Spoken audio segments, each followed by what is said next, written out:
Welcome back to My Conscious Dad on your hometown station, AM 1220 KHTS. If you're just joining us, today we are discussing commitments that parents make. And before we went on the break, you were kind of telling me how if I want to make these commitments as parents, as a future parent, I need to start now. And I think that goes for everything, not just being a parent. You know, like you said, if you want to be a doctor, you got to start working to be a doctor now. You can't just wait. So yeah, the only reason why I brought that up is because as I asked you that question and then you were answering it, you were speaking as though you were going to start the commitment at some day. Right. And someday never comes. There is no such thing as someday. If whatever it is that you yearn for, whatever it is that you see value in, or you want to attain or achieve or get to, your game plan starts with your commitment. Like, I'm committed. And committed is a word that stands all by itself. It's not, I'd kind of like to, I wish I would, or someday this will happen. A commitment is something that's just like a stake in the ground. It's you drive it in, and once you start it, there's no going back. There's this great story about George Washington when he was in battle and he was leading his troops into battle. It's a story about him crossing this famous bridge, and his whole troops crossed over. And what he did was he looked back and he burned the bridge behind them. And he yelled, and he got on his horse, and and I'm visualizing he did this, big gallop, and puts a sword up in the air and says, death or victory. And it was like no retreat, no surrender. We're just going to keep moving forward. And to me, that's the epitome of what commitment is. This is happening because I said so, and there's no way this is not going to happen. And to me, that's what defines commitment. You're locked on whatever it is that you say is going to happen, and there's nothing that's going to stop you. And whatever roadblocks come up, you're going to figure out how to reinvent yourself or think outside the box or course correct to be able to get around it, so you stay on course to whatever it is that you say that you want. And I think a very important part is understanding that sometimes, or most of the time, you're not going to know what's going to happen. You're not going to know what's ahead. So, in that scenario, George Washington's troops, they didn't know what was going to happen. They just did it. He didn't know if they were all going to make it or if he was even going to make it, but he still burned that bridge. Right, but your commitment shouldn't be based on whether you think you can do it or not. Some of the best achievements and the greatest victories have come from people not knowing, and it's from the not knowingness that they've committed, which was so powerful.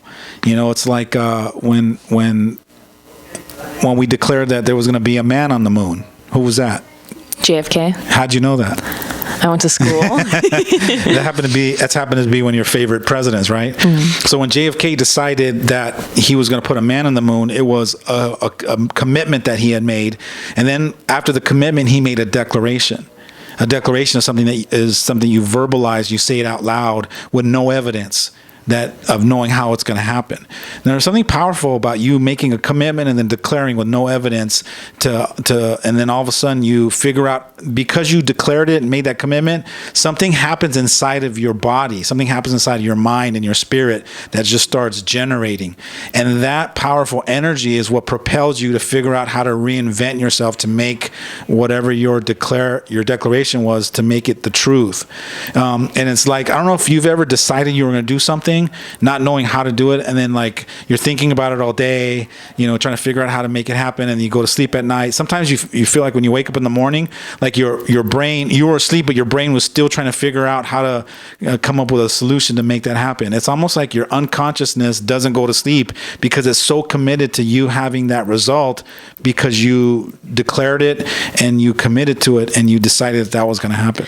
I think a little bit too, at least for me, I know that if there's something that I really want, I'll say it out loud for everybody to hear so that everybody knows, because now there's no going back. There's no back door. Yeah, right? I guess I can fail, but I can't not try, because now everybody knows that I said this is what I want, this is what I'm going to do. And if I don't do it, they just all watched me not do it or not even try to do it. So, and I think that gives me like a little bit more, I don't know if it gives me a little bit more like inspiration or more reason to do it. But for me, that usually helps. But what's the motivation in that? I guess it's not wanting To be embarrassed? a little bit of that, but mostly not wanting people to know that I didn't even try. See, for me, it would be embarrassed. Well, if I'd made a declaration and didn't do it, it'd be the embarrassment that would really motivate me. It's like, no, I'm not, there's no way that I'm going to come back with nothing. At least, if I'm going to go down, I'm going to go down trying. And so, making that declaration to all the people in my inner circle or just making it out to the world, it's like now it gets to happen. And that's usually what it looks like when you make a commitment. It's that rigorous. And I don't know if necessarily people are operating from that place. I think people just, like I said, they're just doing the best they can, and doing the best you can only creates a certain kind of results that comes out of the box called I'm doing the best I can. But committed results looks extraordinary. When you make a commitment and you sell out and you pay a price or you sacrifice something because you're putting it all in this one commitment, you get the goodies and the rewards that most people aren't getting. It's a small percentage of people that live their life committed to something. A vision greater than themselves, a purpose that's grander than anything that they can imagine.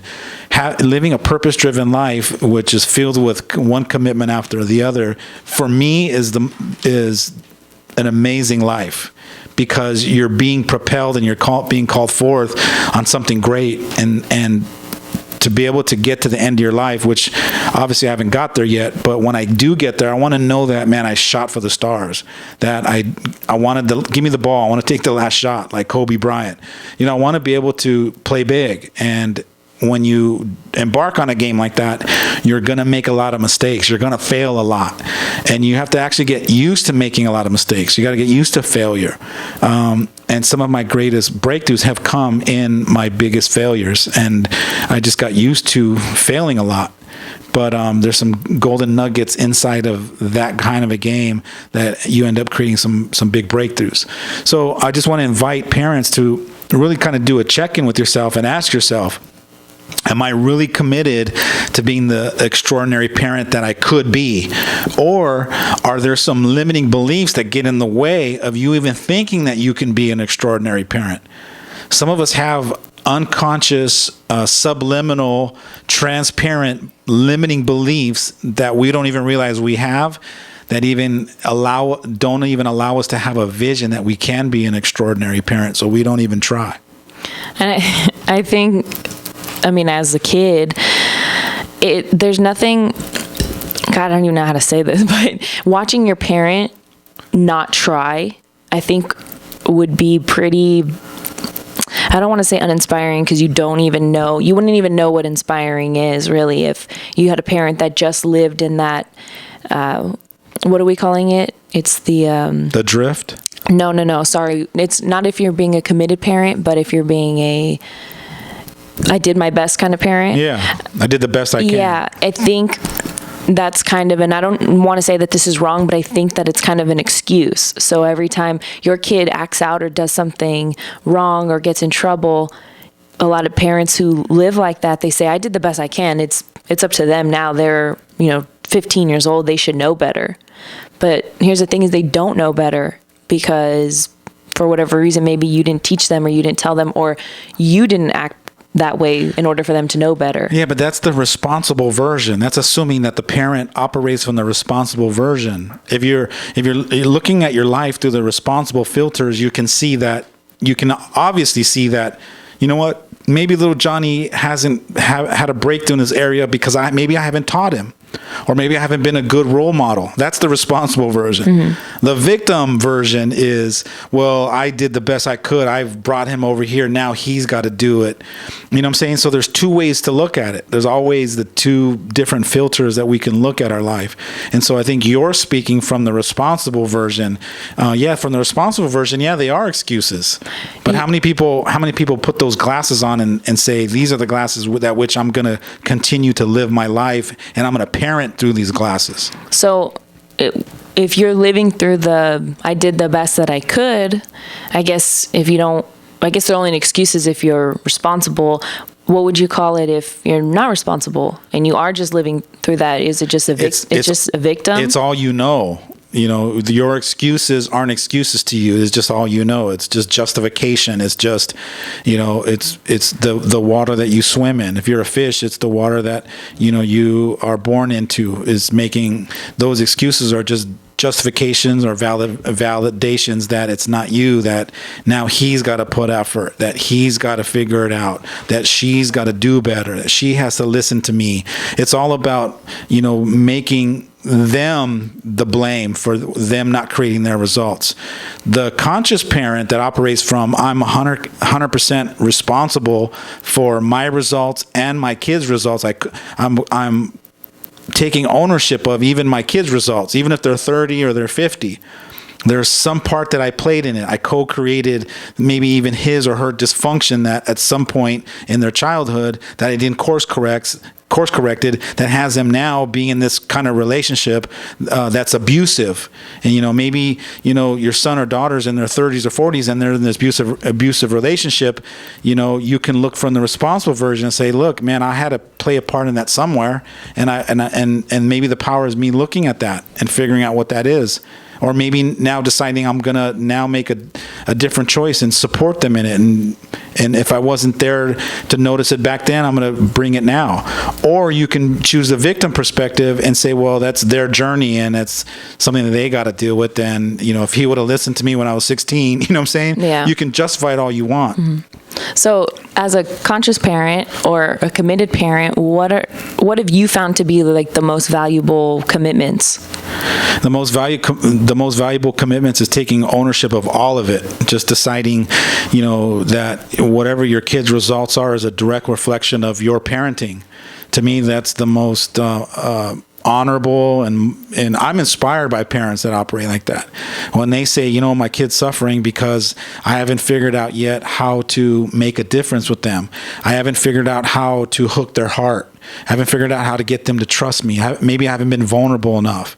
Maybe I haven't inspired them enough. Maybe I haven't reminded them how amazing they are enough to the point where they're confident and they're breaking through some of those barriers. What's inspiring me is when parents decide that their 100% accountability relies on the results that their kids are getting. And what's really great about those kinds of parents is some of them, and I hope most or all of them are like this, but some of them share that responsibility. I know that I was in a Superwoman workshop, and there's this one mom, and she really takes a lot of responsibility for her. I don't think she'll mind me saying her name because I'm talking great about her, but her name's Grace. And she's always asking, what can I do? Like, what am I supposed to do? Like, Alex, tell me what to do.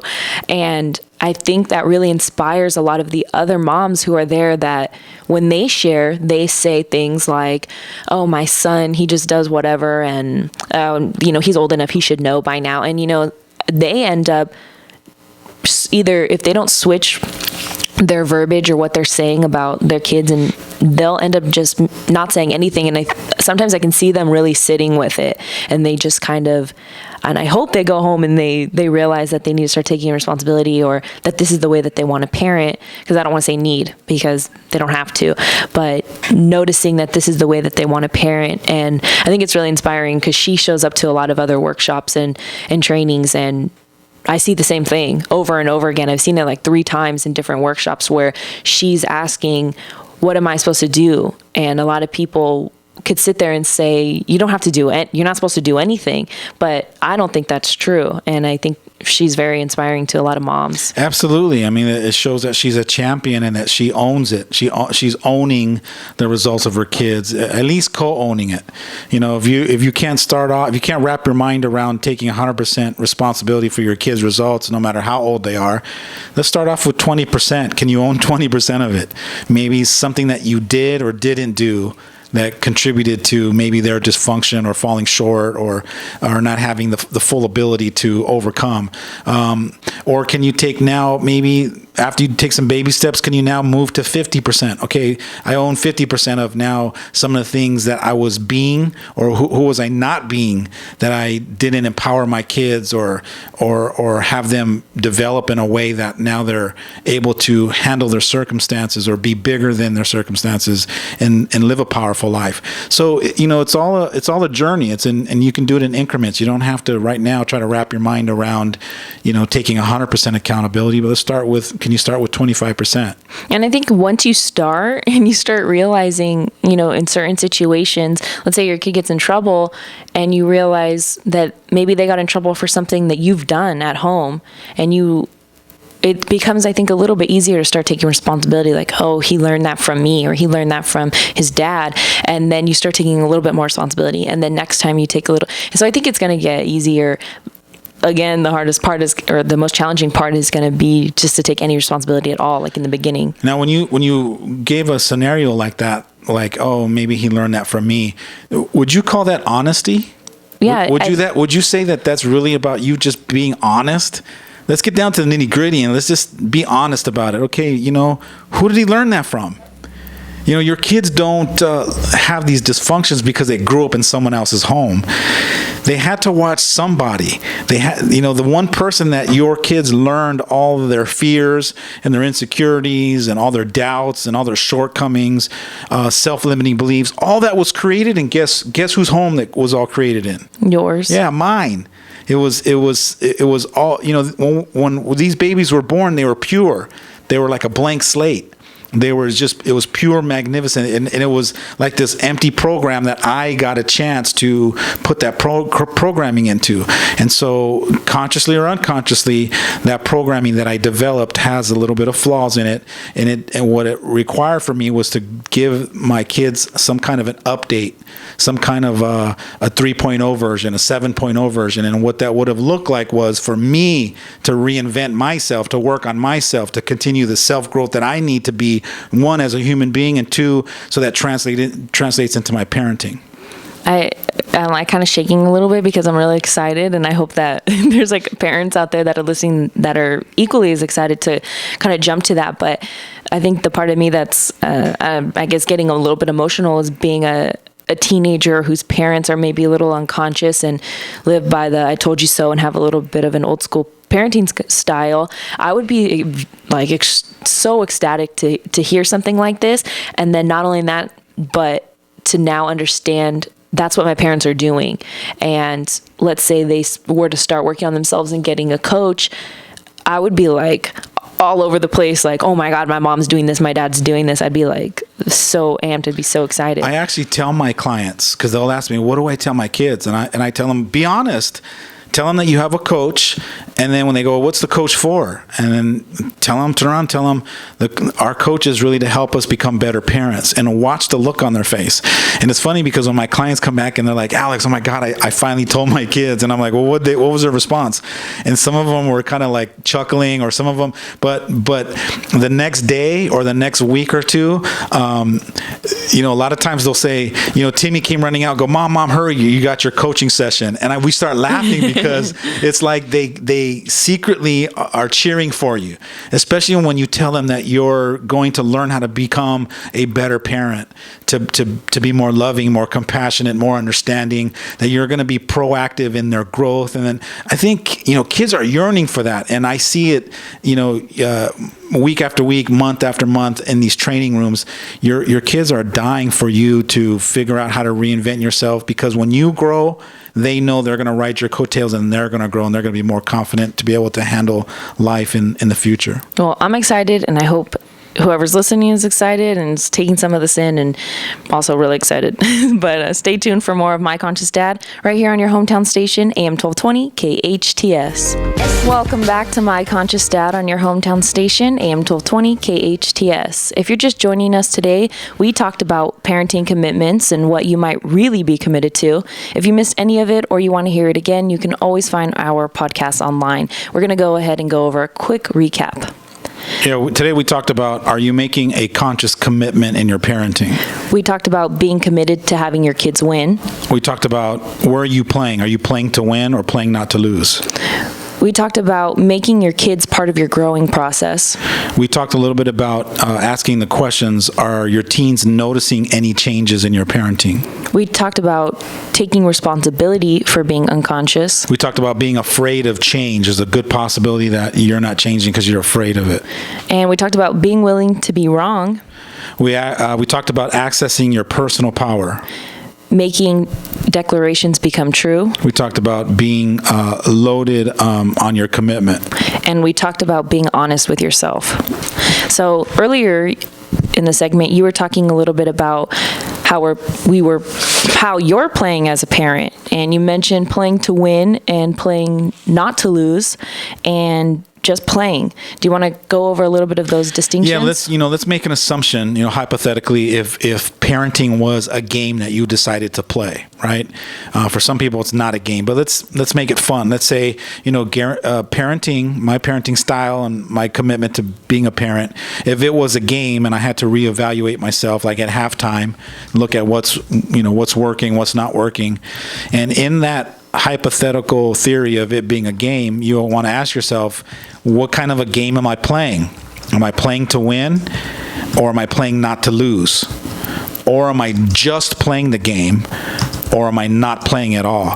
And so let's assume for a moment that parents that aren't playing at all, their kids are suffering at an enormous rate every single day, every week, every month, every year, and they're got some major dysfunctions, and they're not really setting your kids up to win. And so that would be the one side of the spectrum. And then the other side of the spectrum is you're a conscious parent, you're really committed to having them win, and so you operate from the I'm playing to win category. And in between that are the other two categories called playing not to lose and just playing. And so I think it'd be fun to really kind of dissect those different distinctions and those categories and have, our listeners look at themselves and do a self-reflection, from an honest perspective and put themselves in the right box. Well, I'm really excited because going over those distinctions it gives me a little bit of an idea, but I think there's a lot more, especially with examples and painting that picture for parents to not only kind of tell on themselves and admit which game they're playing, but to take the facts and advice and decide which one they want to start playing.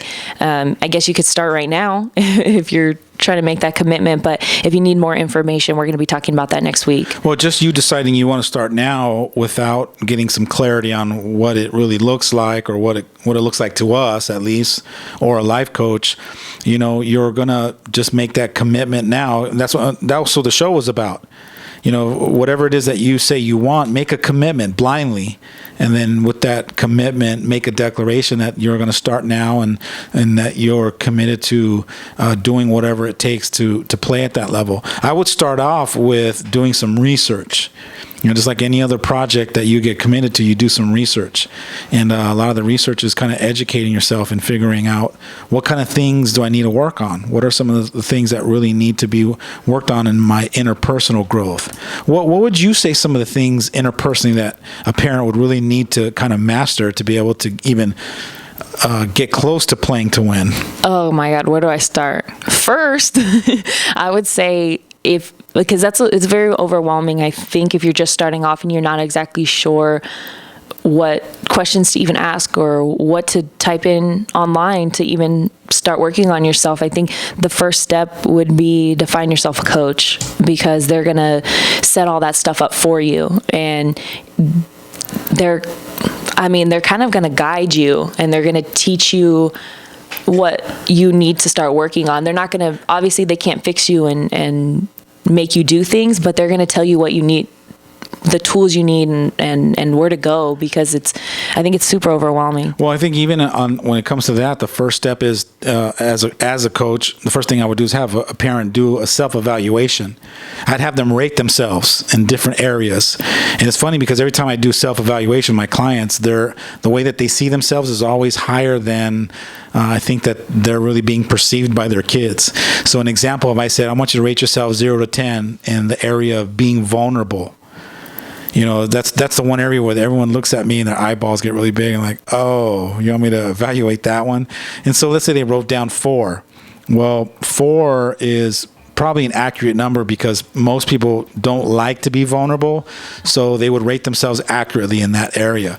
But when I say rate yourself, when it comes to being loving to your kids, without a doubt, it's 8s, 9s, and 10s. And then when I ask them, let's have your kids rate you, and their kids will probably come in and rate them a 7. So there's a distinction between the way you see yourself showing up as loving versus the way your kids are actually experiencing you being loving. Thank you so much for joining us today on My Conscious Dad with me, Jasmine Urbina, and my dad, Alex Urbina. We are here every Friday from 1 to 2 p.m. right here on your hometown station, AM 1220 KHTS.